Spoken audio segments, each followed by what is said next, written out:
মদিনারি ধুলি বালি মোর মদিনারি তুলি বালি মোর নয়নের কাজল মদিনার পাগল আমি নবীজির পাগল আমি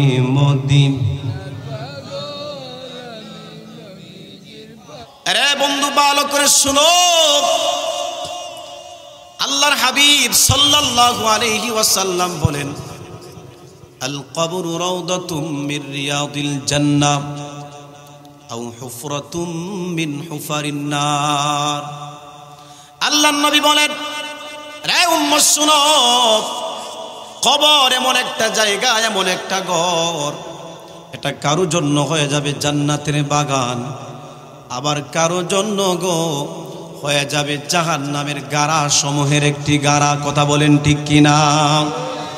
আমার প্রিয় ভাইয়েরা আল্লাহর হাবিব বলেন রে উম্মত কবর এমন একটা জায়গা এমন একটা গাঁটি মরণের পরে অনেকগুলি গাঁটি রয়েছে অনেকগুলি মঞ্জিল রয়েছে।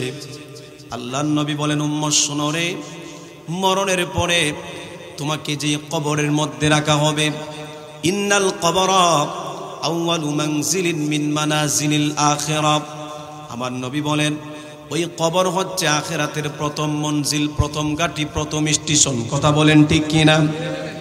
আল্লাহর নবী বলেন রে উম্মত শুনো ওই গাঁঠির মধ্যে তুমি যদি সারা পেয়ে যাও কবর যদি তোমার জন্য সহজ হয়ে যায় কবরে যদি তোমার মুক্তি হয়ে যায় আমার নবী বলেন পরকালের প্রত্যেকটা গাঁঠি তোমার জন্য সহজ হয়ে যাবে।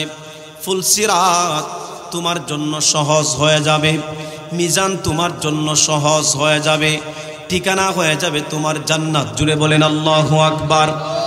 কিন্তু আমার নবী বলেন রে উম্মত শুনো কবরে তুমি যদি ধরা খেয়ে যাও কবর যদি তোমার জন্য গো সহজ না হয় কবরে তুমি যদি মুক্তি না পাও আল্লাহর নবী বলেন পরকালের প্রত্যেকটা গাঁটের মধ্যে তোমাকে আটকানো হবে।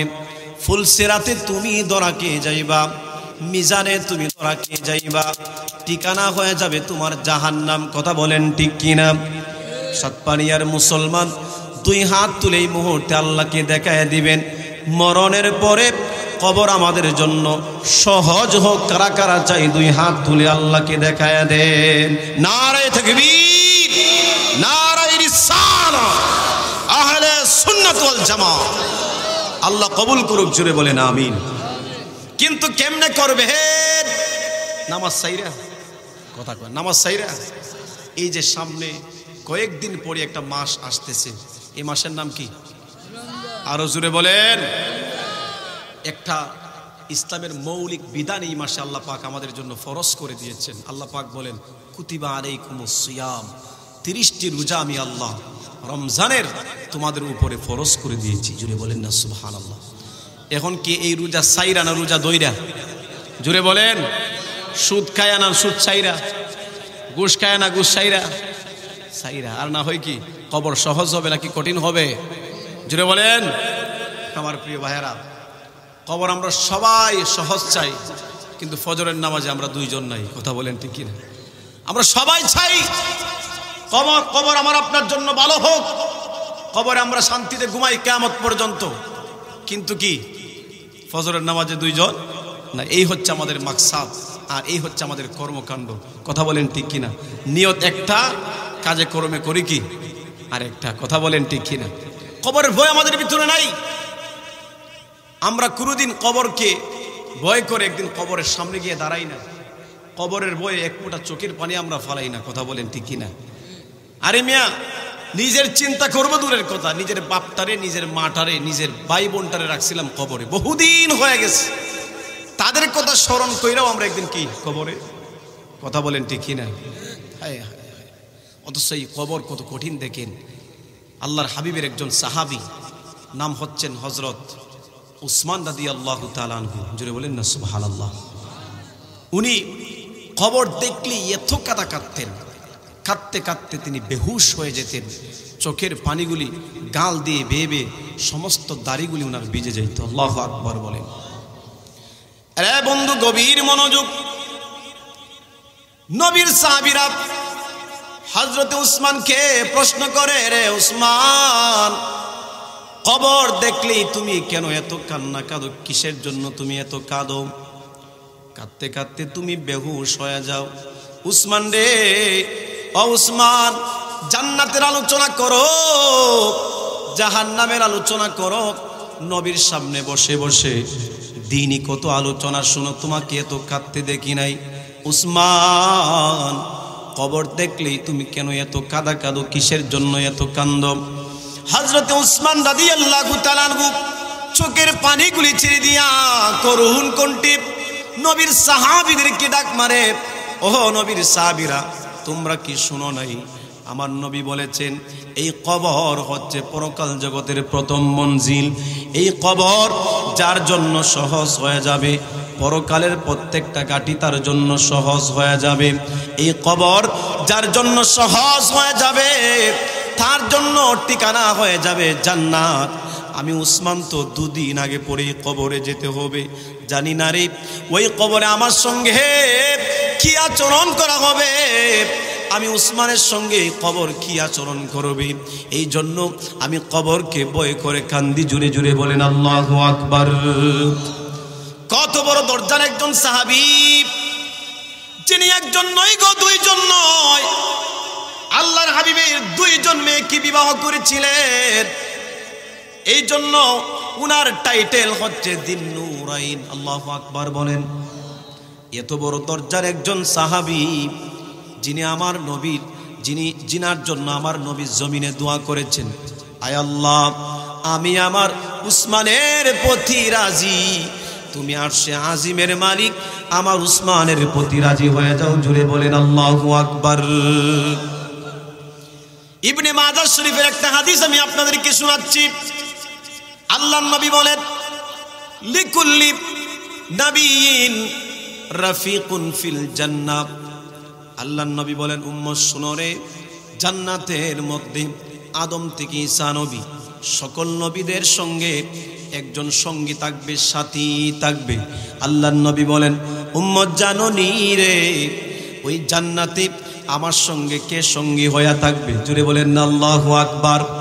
আল্লাহর নবী বলেন, রে উম্মত শুনো, ওই জান্নাতে আমার সঙ্গে যিনি সঙ্গী হয়ে থাকবেন তিনি আর কেউ না, তিনি হচ্ছেন ওয়ারাফিকি ফিহা উসমান ইবনে আফফান। জুড়ে জুড়ে বলেন আল্লাহু আকবার। বলেন, আমারে মদিনানি বানিহি দয়াল নবী গো, আমারে এই বলেন, আমারে দয়াল নবী গো, আমারে মদিনানি বা নবীজি, আরে আমি তোমার প্রেম কান্ডারি, তুমি উম্মতের কান্ডারি, দয়া করে দেখা দিবানি দয়াল নবী গো, আমার তুমি আমার মদিনা নিবা, দয়াল নবী গো আমার আমার প্রাণের বাইরা রে, গভীর মনোযোগ দিয়ে কথাগুলি শুনবেন। কত বড় দরজার সাহাবী হযরতে উসমান। শুনুন, আমার মায়ার নবী একদিন মসজিদে নববীতে দান চাইলেন আল্লাহর জন্য। কার জন্য? আল্লাহর জন্য দান চাইলেন। নবী আমার ডান দিকে তাকায় বললেন, কে রে, আল্লাহর জন্য দান করবি, দাঁড়া। হযরতে উসমান ছিলেন ডানে, এমনি করে লাভ মাইরা দাঁড়ায় গেছে। ইয়া রাসূলুল্লাহ, ইয়া হাবিবাল্লাহ, নবীজি গো, আমি আল্লাহর জন্য 100 উট দান করলাম। জোরে বলেন সুবহানাল্লাহ। এবার আমার মায়ার নবী চেহারাটাকে ঘুরাইয়া বাম দিকে তাকাইয়া আমার নবী বললেন, কে রে, আল্লাহর জন্য দান করবি, দাঁড়া। হযরতে উসমান ছিলেন ডানে, হেঁটে হেঁটে হেঁটে হেঁটে চলে গেলেন বামে। বামে যাইয়া এমনি করে দাঁড়ায় গেছে। ইয়া রাসূলুল্লাহ, ইয়া হাবিবাল্লাহ, ওগো নবীজি, আমি আরো 100 উট দান করলাম। আল্লাহু আকবার বলেন। এবার আমার মায়ার নবী ডানেও তাকাইলেন না, বামেও তাকাইলেন না, মাঝ বরাবর তাকাইয়া আমার মায়ার নবী বললেন, কে রে আল্লাহর জন্য দান করবি, দাঁড়া। হযরতে উসমান ছিলেন ডানে, বামে, বাম থেকে হেঁটে হেঁটে মাঝ বরাবর এমনি করে দাঁড়ায় গেছে। ইয়া রাসূলুল্লাহ, ইয়া হাবিবাল্লাহ, ওগো নবীজি, ইয়া রাসূলুল্লাহ, আমি আরো 100 উট আল্লাহর জন্য দান করলাম। জুড়ে বলেন সুবহানাল্লাহ। তাহলে কত হলো? আরো জুড়ে বলেন। কিতাব সাক্ষী দেয় আল্লাহর নবী 6 বার দান চাইলেন। কয়বার? 6 বার আমার মায়ার নবী দান চাইলেন। 6 বারই যিনি দাঁড়িয়ে বলছেন, ইয়া রাসূলুল্লাহ, ইয়া হাবিবাল্লাহ, ওগো নবীজি, আমি 600 উট আল্লাহর জন্য দান করব। তিনি আর কেউ না, তিনি হচ্ছেন হযরতে উসমান যুন্নুরাইন। জুড়ে জুড়ে বলেন আল্লাহু আকবার। আল্লাহর নবী রাহমাতুল লিল আলামিন উসমানের এই হালত দেখে অবাক হয়ে গেলেন। আমার মায়ার নবী মুস্কি মুস্কি হাসতে লাগলেন। কিতাব সাক্ষী দেয় নবীর সাহাবী হযরতে উসমান রাদিয়াল্লাহু তাআলা আনহু নবীর মুস্কি হাসি মুবারক কানা দেইকা ডাক দিয়ে বলে, ইয়া রাসূলুল্লাহ, ইয়া হাবিবাল্লাহ, গো নবীজি, আপনি মুস্কি হাসিটা নবী গো থামাইবেন না। নবী গো, আমাকে একটু সময় দেন। জুড়ে বলেন না সুবহানাল্লাহ। আমার বন্ধুরে, আল্লাহর নবী যখন মুস্কি হাসতেন, আমার মায়ার নবীর দাঁত মুবারকের ফাঁক দিয়া নূর বাহির হইতো। জুড়ে বলেন না সুবহানাল্লাহ। আমাদের আকীদা হচ্ছে আমার নবী নূরের নবী। কথা বলেন ঠিক কিনা? কারা কারা নবীকে নূরের নবী মানেন? 2 হাত তুলে আল্লাহকে দেখায় দেন। আল্লাহু আকবার, আল্লাহু আকবার।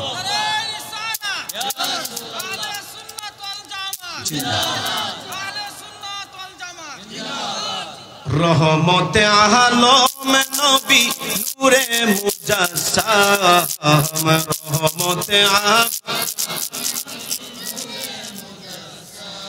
আহম সাহাবীরা আতর বানাই ওই নবীজির গাম। সাহাবীরা গাম বলো না, রহমতে আলম নবী নূরে মুজাসসাম, রহমতে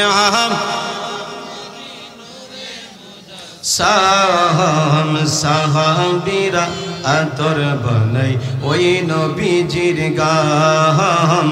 সাহাবীরা শুনো মানো কেমন জানো আমার নবীজি, যাহার প্রেমে চন্দ্র সূর্য তারকারাজি, যাহার প্রেমে চন্দ্র সূর্য তারকারাজি।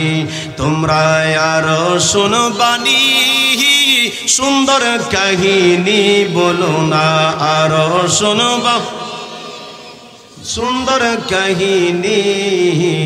জান্নাতের ওই রুমে রুমে লেখা নবীর নাম, জান্নাতের ওই নাম। রহমতে আলম নূরে মুজাসসাম নবী, রহমতে নূরে মুজাসসাম। সাহাবীরা আতর বানাই ওই নবীজির গাম, বলুন না সাহাবীরা। আমার বন্ধুরে গভীর মনোযোগ। হযরত উসমান রাদিয়াল্লাহু তাআলা আনহু ডাক দিয়ে বলে, হুজুর একটু সময় দেন গো নবী, আপনি হাসিটাকে থামাইবেন না। নবী বলেন, দিয়ে দিলাম। এমনি করে হযরত উসমান রাদিয়াল্লাহু তাআলা আনহু দৌড় মারছে ঘরের মধ্যে যাইয়া নিজের রুমালটাকে বিছাইয়া বিবির একটা ডাক মারছে, বিবি রে ঘরের মধ্যে কি আছে দে রে দে। যত দামি দামি সম্পদগুলি রয়েছে সমস্ত দামি সম্পদগুলি বিবি এই রুমালের মধ্যে দিলেন।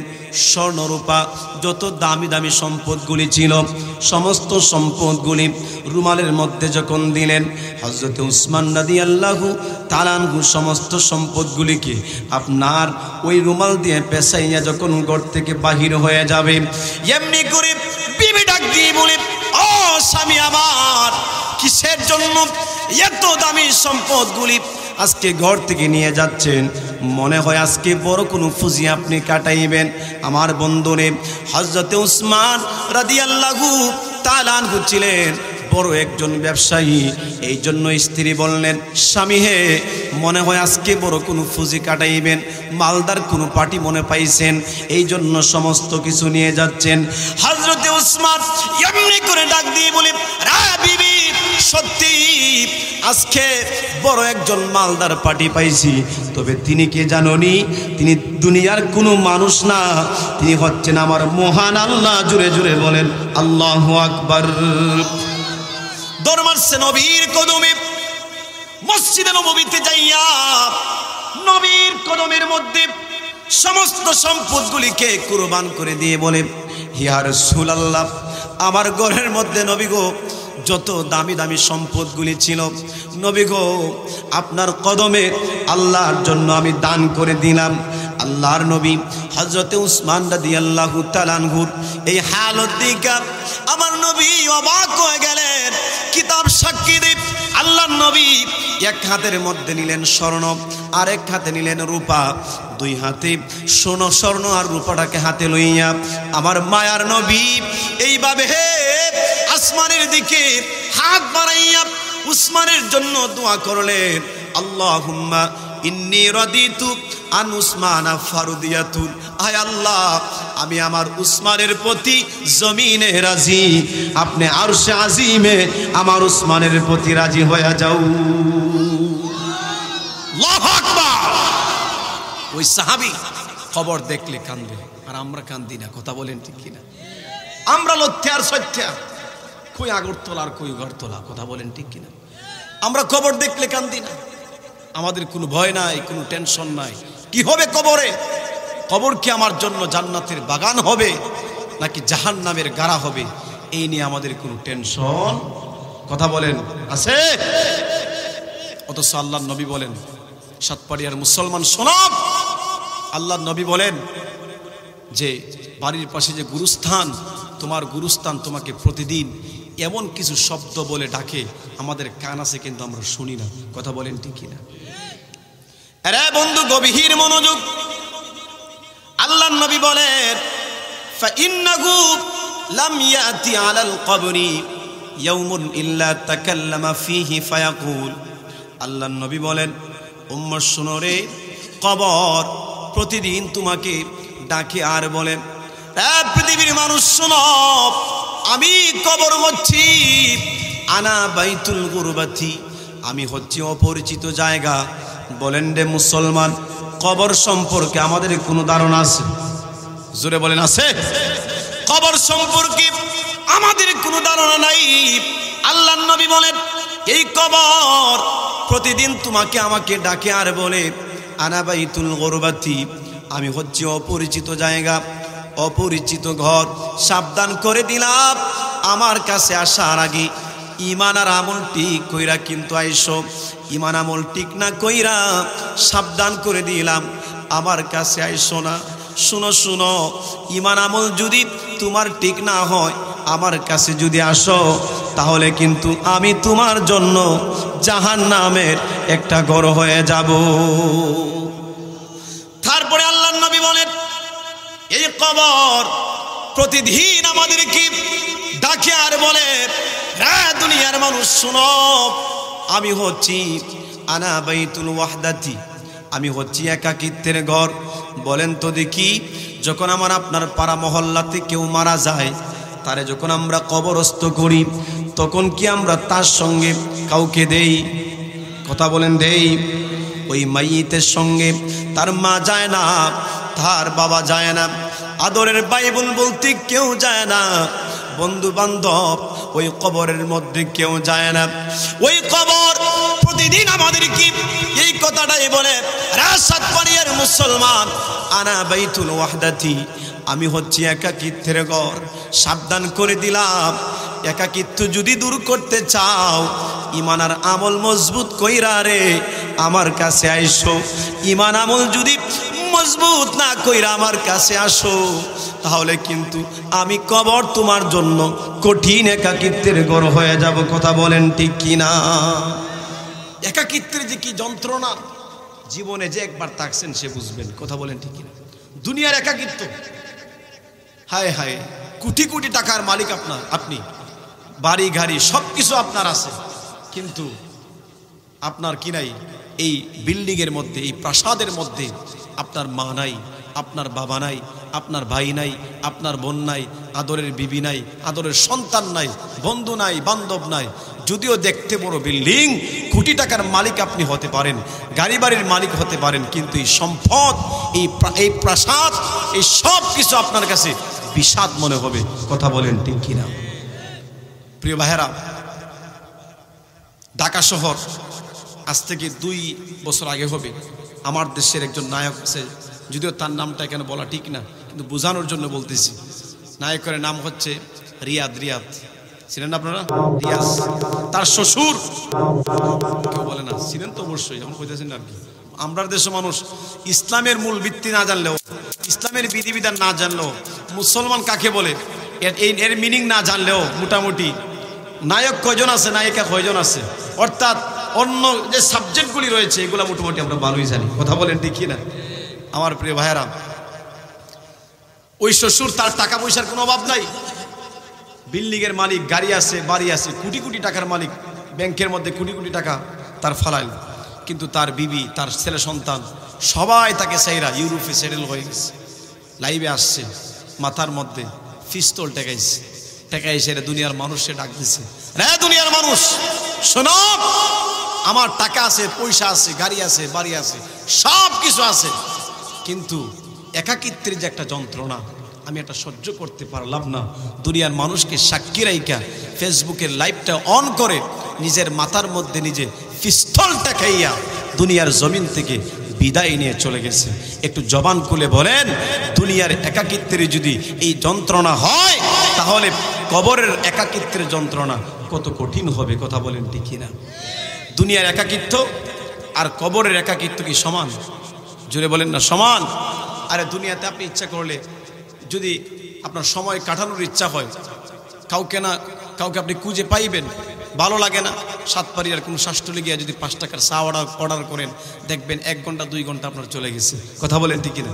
বহু মানুষ আপনি পাবেন আড্ডা দেওয়ার জন্য, গল্প করার জন্য, কিন্তু কবর এমন একটা জায়গা, কবর বলে দুনিয়ার মানুষ শোনো, ঈমান আর আমল না নিয়ে যদি আমার কাছে আসো, এই কবরের মধ্যে গল্প করার জন্য, আড্ডা দেওয়ার জন্য, সময় কাটানোর জন্য কোনো মানুষ পাইবা না, কারণ আমি খুবই আনা বাইতুল ওয়াহদাতি, আমি একাকিত্বের ঘর।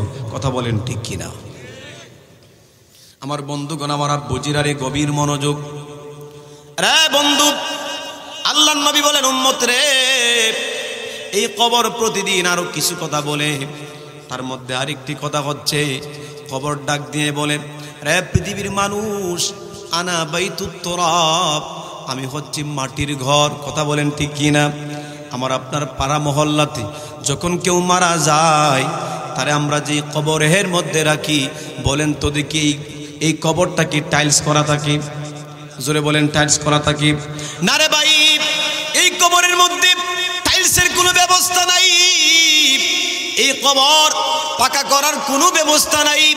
ওই কবরের মধ্যে নিচে মাটি, ডানে মাটি, বামে মাটি, উপরেও মাটি। কথা বলেন ঠিক কিনা? আল্লাহর নবী বলেন, কবর এই কথাটাই প্রতিদিন আমাদেরকে বলে, রে পৃথিবীর মানুষ, আনা বাইতুত তুরাব, আমি হচ্ছি মাটির ঘর। সাবধান করে দিলাম, আমার কাছে আসার আগে মাটির ঘরকে যদি নূরের ঘর বানাইতে চাও, নূরে যদি রূপান্তরিত করতে চাও, তাহলে ঈমান আর আমল মজবুত কইরা আমার কাছে আইসো। জুড়ে বলেন আল্লাহু আকবার। তারপরে আল্লাহর নবী বলেন, কবর আমাদের কিটা কেন বলি? আনা বাইতুদ দুদ, আমি হচ্ছি পোকামাকড়ের ঘর, সাপ বিচ্ছুর ঘর, আচ্ছা বলেন, ওই যে কবর, এই কবরের মধ্যে আল্লাহ নবীর হাদিস অনুযায়ী নবী যে বলছেন এই কবরের মধ্যে পোকামাকড় আছে, সাপ বিচ্ছু আছে, এই কথা কি সত্য নাকি মিথ্যা? জোরে বলেন, সত্য নাকি মিথ্যা? আল্লাহ নবী বলেন এই কথাটাই কবর। প্রতিদিন ডাকে আর বলি, হে দুনিয়ার মানুষ, আনা বাইতুদ্দুদ, আমি হচ্ছি পোকামাকড়ের ঘর, সাপ বিচ্ছুর ঘর। সাবধান করে দিলাম, এই সাপের কামড় থেকে, বিচ্ছুর কামড় থেকে যদি বাঁচতে চাও, তাহলে ঈমান আর আমলটাকে মজবুত কইরা আমি কবরের মধ্যে আইসো। জুড়ে জুড়ে বলেন আল্লাহু আকবার। বলেন চিন্তা করে দেখো না, কবরে কি যাইবা না, চিন্তা করে যেই কবরে আল্লাহ সারা বান্ধব কেহ পাইবা না, যেই কবরে নবী সারা বন্ধু কেহ পাইবা না, চিন্তা করে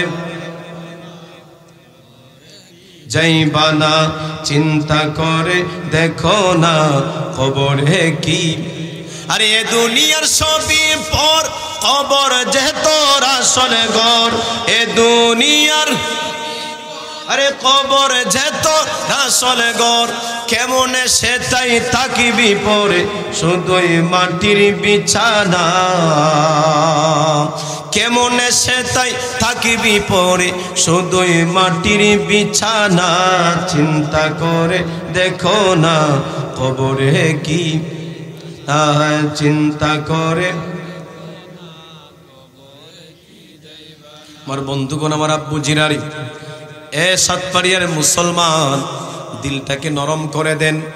আল্লাহর নবী বলেন, যখন একজন মানুষ মারা যায়, ওই মাইয়িত ব্যক্তিকে যখন কবরস্থ করার জন্য কবরে নেওয়া হয়, আল্লাহর নবী বলেন, রে পৃথিবীর মানুষ শুনো রে, ওই কবর পর্যন্ত ওই মাইয়িতের সঙ্গে তার জীবনের অর্জিত 3টা জিনিস যায়। জুড়ে বলেন না আল্লাহু আকবার।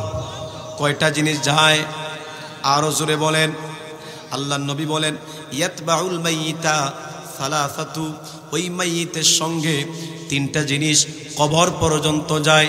ফায়ারজিউ ইসনানি, কবরস্থ করার পরে ওই মাইয়িতের জীবনের অর্জিত 3টা সম্পদ থেকে 2টা সম্পদ ফিরে আসে। ওয়ায়াবকা মাহু ওয়াহিদুন, আর একটা কবরে চলে যায়। জুড়ে বলেন না সুবহানাল্লাহ।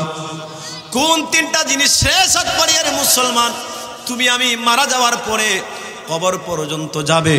আল্লাহর নবী বলেন, 1 নম্বরে তোমার জীবনের অর্জিত সম্পদ, যেগুলো আমরা কামাই করি, ওই সম্পদগুলি তুমি আমি মারা যাওয়ার পরে আমার সঙ্গে কবর পর্যন্ত যাবে, কিন্তু কবরের ভিতরে যাবে না। কথা বলেন ঠিক কি না? তারপরে আল্লাহর নবী বলেন, 2 নম্বরে আমার আপনার আওলাদ, ছেলে মেয়ে, বন্ধু বান্ধব সবাই কবর পর্যন্ত যাবে। আমার আপনজনগুলি, আমার ছেলে সন্তানগুলি তোমাকে আমাকে কবরের মধ্যে পাষাণ হৃদয় নিয়া, হাজার হাজার মন মাটি দিয়া গো, অন্ধকার কবরে চাপা দিয়া তারপরে তারা ওই কবর থেকে ফিরে আসে। কথা বলেন ঠিক কিনা? কিন্তু আল্লাহর নবী বলেন, উম্মত শুনো রে, একটা জিনিস, একটা জীবনের অর্জিত সম্পদ, এটা তোমাকে ওই কবরে একা ফেলে দিয়া, তোমাকে একা রাইকা ওই কবরটা যা বলেছে সব সত্য বলেছে। জুড়ে বলেন না সুবহানাল্লাহ। আরে বন্ধু, গভীর মনোযোগ। এমনি করে ঘোষণা চলে আসবে, ফাফরিসুহু মিনাল জান্নাতি, আমার বান্দার জন্য কবরে জান্নাতি বিছানা বিছায়া দাও। সুবহানাল্লাহ। তারপরে ঘোষণা চলে আসবে, ফালবিসুহু মিনাল জান্নাতি, কবরে আমার বান্দার জন্য তার গায়ের মধ্যে জান্নাতি পোশাক পরায়া দাও। জুড়ে বলেন সুবহানাল্লাহ। জান্নাতি পোশাক, জান্নাতি বিছানাটাকে হালকাভাবে নিবেন না। আমি আপনি যেই পরিধানের মধ্যে পোশাক পরেছি, এই পোশাকের মতন আপনি মনে করবেন না।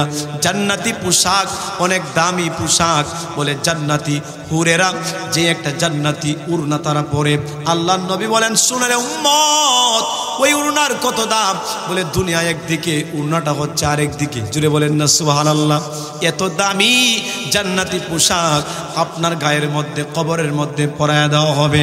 তারপরে আল্লাহর নবী বলেন, পৃথিবীর মানুষ, আসমান থেকে ইয়ালান চলে আসবে, ওয়াফতাহু লাহু বাবান ইলাল জান্নাতি, আমার বান্দার কবরের দরজা আর জান্নাতের কবরের দরজা অ্যাডজাস্ট করে দাও। জুড়ে বলেন না সুবহানাল্লাহ। আমার প্রিয় ভাইয়েরারে, যখন অ্যাডজাস্ট করে দেওয়া হবে জান্নাতের দরজার সঙ্গে কবরের দরজা, যখন অ্যাডজাস্ট করে দেওয়া হবে, ওপেন যখন করে দেওয়া হবে, আল্লাহর নবী বলেন ফায়াতিহি মিন রাউহিহা ওয়া থিবিহা, ওই জান্নাত থেকে এত সুঘ্রাণওয়ালা বাতাস, এত সুঘ্রাণওয়ালা বাতাস আপনার কবরের মধ্যে, এত আরামদায়ক বাতাস আপনার কবরের মধ্যে এসে প্রবেশ করবে। একটা দুধের বাচ্চা যেমন করে গো মায়ের কোলের মধ্যে দুধ পান করে করে যেন যেভাবে ঘুমায় পড়ে টের পায় না, আল্লাহর নবী বলেন ওই কবরের মধ্যে জান্নাতি কবরওয়ালা যখন জান্নাতি বাতাস তার গায়ের মধ্যে লাগবে, দুধের বাচ্চার মতন কবরে যে ঘুমাইবে কিয়ামত পর্যন্ত আর তার ঘুম ভাঙবে না। আল্লাহু আকবার বলেন। মাশাআল্লাহ।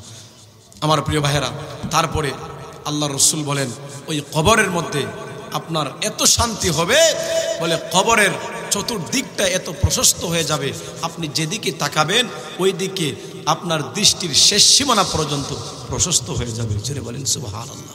আমার প্রিয় ভাইয়েরা, এইরকম কবর আমাদের হোক, আমরা চাই কি চাই না? জোরে বলেন আমরা চাই কি চাই না? আর 2 মিনিট আমি একটা কথা বলি, কিন্তু আপনি যদি উত্তর দিতে না পারেন, 1 নম্বর প্রশ্ন রবকে পরিচয় দিতে পারলেন না, 2 নম্বর প্রশ্ন তোমার ধর্ম কি ছিল, উত্তর দিতে পারলেন না, 3 নম্বর প্রশ্ন যে তোমার নবীকে, উনি কি ওনাকে চিনোনি, নবীর পরিচয় দিতে পারলেন না, নবীকে চিনলেন না, তাহলে কবরের মধ্যে কি হবে? আল্লাহর নবী বলেন এমনি সাথে সাথে আবার ঘোষণা চলে আসবে যে আমার এই নাফরমান বান্দা মিথ্যাবাদী, ফাফরিসুহু মিনান নার, তার জন্য জাহান্নামে বিছানা কবরের মধ্যে বিছায় দাও। ওয়ালবিসুহু মিনান নার, জাহান্নামী পোশাক তার কবরের মধ্যে বিছায় দেওয়া হোক। ওয়াফতাহু লাহু বাবান, আগে ছিল ইলাল জান্নাহ, এখন হচ্ছে ইলান নার, বলে কবরের দরজা আর জাহান্নামের দরজা অ্যাডজাস্ট করে দেওয়া হোক। আল্লাহর রাসূল বলেন যখন কবরের দরজা আর জাহান্নামের দরজা খুলে দেওয়া হবে, জাহান্নামের আগুন এমনভাবে ঢুকতে থাকবে, এমনভাবে ঢুকতে থাকবে যেন কোরআনের এই আয়াত প্রমাণ করে লাহুম মিন জাহান্নামা মিহাদু ওয়া মিন ফাওকিহিম গাওয়াশ, বলে কবরের মধ্যে আগুন ঢুকতে ঢুকতে ঢুকতে ঢুকতে, ওই যে আমি শুরুতে একটা হাদিস বলেছিলাম আল কবরু রাউদাতুম মির রিয়াদিল জান্নাহ, যে কবর কারো জন্য জান্নাতের বাগান হয়ে যাবে, আও হুফরাতুম মিন হুফারিন নার, আবার কারো জন্য এই কবরটাই জাহান্নামের গাড়া হয়ে যাবে। যখন জান্নাত জাহান্নামের কবরের দরজা আর জাহান্নামের দরজা অ্যাডজাস্ট করে দেওয়া হবে, ঢুকতে ঢুকতে জাহান্নামের আগুন আপনার গোটা কবরটা জাহান্নামের একটা গাড়া হয়ে যাবে। কথা বলেন ঠিক কিনা? এজন্য কবর যেন আমাদের শান্তির ঘর হয়, কবর যেন আমাদের জন্য আরামদায়ক ঘর হয়, কবর যেন আমরা কিয়ামত পর্যন্ত ঘুমায় কাটাতে পারি। এই জন্য দুনিয়াতে আমাদের কিছু দরকার আছে কিনা নাই? কিছু করার দরকার আছে কিনা নাই? আমার প্রিয় ভাইয়েরা, এই দরকারগুলির মধ্যে অন্যতম একটি দরকার হচ্ছে আল্লাহর জন্য দান করা। কথা বলেন ঠিক কিনা? আল্লাহর জন্য কি করা? দান করা। এই যে মাহফিল আজকে সাতপাড়িয়ার শান্তি সংঘ যুব সংঘের উদ্যোগে সাজানো হয়েছে, এই যে ছেলেপেলেরা এই আয়োজনটা করছে, বলেন তো এটা কি খারাপ নাকি ভালো? জোরে বলেন। যদি এই আয়োজনটা না করে ইচ্ছে করলে তারা তো একটা গানের আয়োজন করতে পারতো কি না? আচ্ছা বলেন, গানের আয়োজন করলে কবর কি আমাদের শান্তি হতো? কথা বলেন, শান্তি হতো? তাহলে এই জান্নাতি মাহফিলের আয়োজন করে আমাদের জন্য কবর আযাব মাফ করার একটা ব্যবস্থা করে দিয়েছে। কথা বলেন ঠিক কিনা? এজন্য আমি আপনাদের কাছে অনুরোধ করব, এই মুহূর্তে আমি আপনাদের কাছে এই মাহফিলটা যেন আগামী বছরও এইভাবে আপনার হোক,